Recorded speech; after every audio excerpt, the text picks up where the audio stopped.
Welcome to day 29 of our one-year Bible reading plan. Today we'll read Leviticus chapters 5 through 7. Before you begin, remember that it helps to establish a daily reading time. Begin with a short prayer, asking the Holy Spirit for wisdom and understanding. Always read for understanding and to hear from God, not just to finish today's reading. Please like, subscribe, and share this video to bless someone else. Now let's begin. Leviticus chapter 5, verse 1. If anyone sins because they do not speak up when they hear a public charge to testify regarding something they have seen or learned about, they will be held responsible. If anyone becomes aware that they are guilty, if they unwittingly touch anything ceremonially unclean, whether the carcass of an unclean animal, wild or domestic, or of any unclean creature that moves along the ground, and they are unaware that they have become unclean, but then they come to realize their guilt, or if they touch human uncleanness, anything that would make them unclean, even though they are unaware of it, but then they learn of it and realize their guilt, or if anyone thoughtlessly takes an oath to do anything, whether good or evil, in any matter one might carelessly swear about, even though they are unaware of it, but then they learn of it and realize their guilt. When anyone becomes aware that they are guilty in any of these matters, they must confess in what way they have sinned. As a penalty for the sin they have committed, they must bring to the Lord a female lamb or goat from the flock as a sin offering, and the priest shall make atonement for them for their sin. Anyone who cannot afford a lamb is to bring 2 doves or 2 young pigeons to the Lord as a penalty for their sin, one for a sin offering and the other for a burnt offering. They are to bring them to the priest, who shall first offer the one for the sin offering. He is to wring its head from its neck, not dividing it completely, and is to splash some of the blood of the sin offering against the side of the altar. The rest of the blood must be drained out at the base of the altar. It is a sin offering. Verse 10. The priest shall then offer the other as a burnt offering in the prescribed way, and make atonement for them for the sin they have committed, and they will be forgiven. If, however, they cannot afford 2 doves or 2 young pigeons, they are to bring as an offering for their sin 1/10 of an ephah of the finest flour for a sin offering. They must not put olive oil or incense on it, because it is a sin offering. They are to bring it to the priest, who shall take a handful of it as a memorial portion and burn it on the altar on top of the food offerings presented to the Lord. It is a sin offering. In this way the priest will make atonement for them for any of these sins they have committed, and they will be forgiven. The rest of the offering will belong to the priest, as in the case of the grain offering. The Lord said to Moses, "When anyone is unfaithful to the Lord by sinning unintentionally in regard to any of the Lord's holy things, they are to bring to the Lord as a penalty a ram from the flock, one without defect and of the proper value in silver, according to the sanctuary shekel. It is a guilt offering. They must make restitution for what they have failed to do in regard to the holy things, pay an additional penalty of 1/5 of its value, and give it all to the priest. The priest will make atonement for them with the ram as a guilt offering, and they will be forgiven. If anyone sins and does what is forbidden in any of the Lord's commands, even though they do not know it, they are guilty and will be held responsible. They are to bring to the priest as a guilt offering a ram from the flock, one without defect and of the proper value. In this way the priest will make atonement for them for the wrong they have committed unintentionally, and they will be forgiven. It is a guilt offering. They have been guilty of wrongdoing against the Lord. Leviticus chapter 6, verse 1. The Lord said to Moses, "If anyone sins and is unfaithful to the Lord by deceiving a neighbor about something entrusted to them or left in their care, or about something stolen, or if they cheat their neighbor, or if they find lost property and lie about it, or if they swear falsely about any such sin that people may commit, when they sin in any of these ways and realize their guilt, they must return what they have stolen or taken by extortion, or what was entrusted to them, or the lost property they found, or whatever it was they swore falsely about. They must make restitution in full, add 1/5 of the value to it, and give it all to the owner on the day they present their guilt offering. And as a penalty they must bring to the priest, that is, to the Lord, their guilt offering, a ram from the flock, one without defect and of the proper value. In this way The priest will make atonement for them before the Lord, and they will be forgiven for any of the things they did that made them guilty. The Lord said to Moses, "Give Aaron and his sons this command.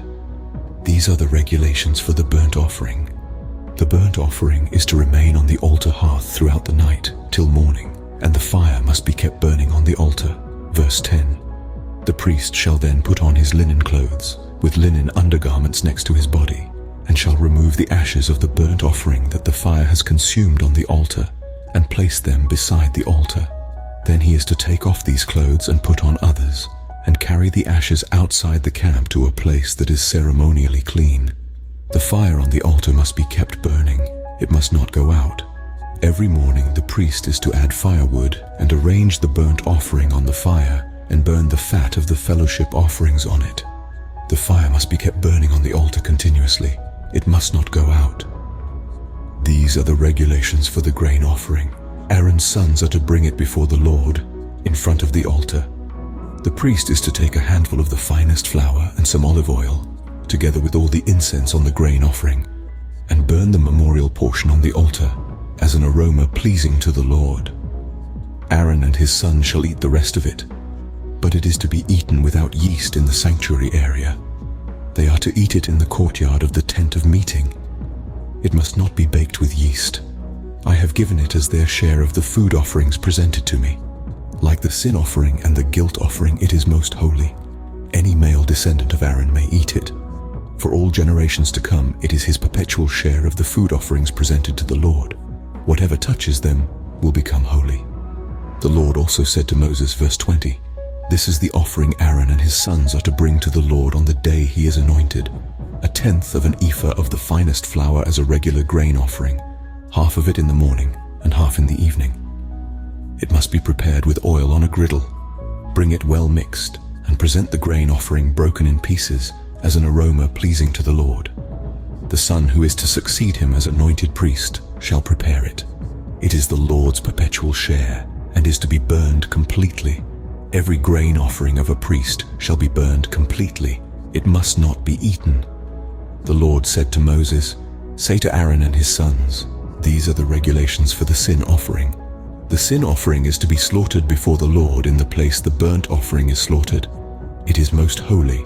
The priest who offers it shall eat it. It is to be eaten in the sanctuary area, in the courtyard of the tent of meeting. Whatever touches any of the flesh will become holy, and if any of the blood is spattered on a garment, you must wash it in the sanctuary area. The clay pot the meat is cooked in must be broken, but if it is cooked in a bronze pot, the pot is to be scoured and rinsed with water. Any male in a priest's family may eat it. It is most holy. But any sin offering whose blood is brought into the tent of meeting to make atonement in the holy place must not be eaten. It must be burned up." Leviticus chapter 7, verse 1. These are the regulations for the guilt offering, which is most holy.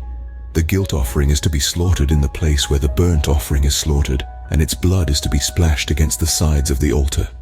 All its fat shall be offered, the fat tail and the fat that covers the internal organs, both kidneys with the fat on them near the loins, and the long lobe of the liver, which is to be removed with the kidneys. The priest shall burn them on the altar as a food offering presented to the Lord. It is a guilt offering. Any male in a priest's family may eat it, but it must be eaten in the sanctuary area. It is most holy. The same law applies to both the sin offering and the guilt offering. They belong to the priest who makes atonement with them. The priest who offers a burnt offering for anyone may keep its hide for himself. Every grain offering baked in an oven or cooked in a pan or on a griddle belongs to the priest who offers it. Verse 10. And every grain offering, whether mixed with olive oil or dry, belongs equally to all the sons of Aaron. These are the regulations for the fellowship offering anyone may present to the Lord.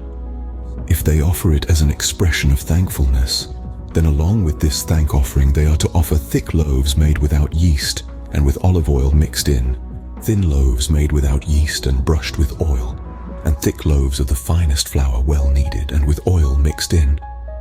Along with their fellowship offering of thanksgiving, they are to present an offering with thick loaves of bread made with yeast. They are to bring one of each kind as an offering, a contribution to the Lord.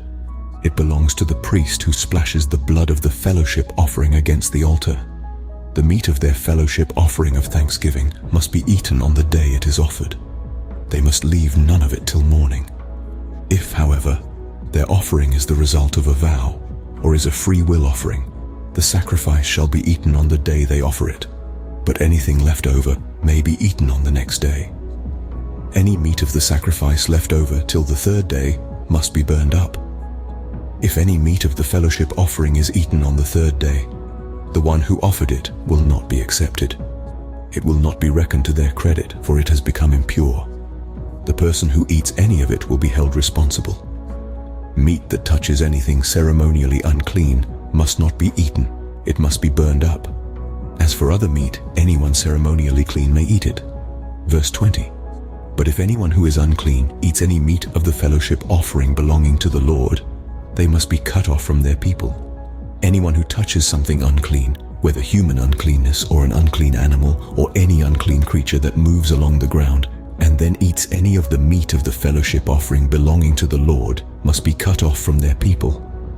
The Lord said to Moses, "Say to the Israelites, do not eat any of the fat of cattle, sheep or goats. The fat of an animal found dead or torn by wild animals may be used for any other purpose, but you must not eat it. Anyone who eats the fat of an animal from which a food offering may be presented to the Lord must be cut off from their people. And wherever you live, you must not eat the blood of any bird or animal. Anyone who eats blood must be cut off from their people." The Lord said to Moses, "Say to the Israelites, anyone who brings a fellowship offering to the Lord is to bring part of it as their sacrifice to the Lord." Verse 30. With their own hands they are to present the food offering to the Lord. They are to bring the fat together with the breast and wave the breast before the Lord as a wave offering. The priest shall burn the fat on the altar, but the breast belongs to Aaron and his sons. You are to give the right thigh of your fellowship offerings to the priest as a contribution. The son of Aaron who offers the blood and the fat of the fellowship offering shall have the right thigh as his share. From the fellowship offerings of the Israelites, I have taken the breast that is waved and the thigh that is presented, and have given them to Aaron the priest and his sons as their perpetual share from the Israelites. This is the portion of the food offerings presented to the Lord that were allotted to Aaron and his sons on the day they were presented to serve the Lord as priests. On the day they were anointed, the Lord commanded that the Israelites give this to them as their perpetual share for the generations to come. These then are the regulations for the burnt offering, the grain offering, the sin offering, the guilt offering, the ordination offering, and the fellowship offering, which the Lord gave Moses at Mount Sinai in the desert of Sinai on the day he commanded the Israelites to bring their offerings to the Lord. This concludes Leviticus chapters 5 through 7 for day 29. We hope you are enjoying these daily videos. Remember to check the description box for links and resources. Please like, share, and subscribe. Your support helps spread God's word to reach more people on YouTube. Thank you for watching. We'll see you in the next video for our day 30 reading.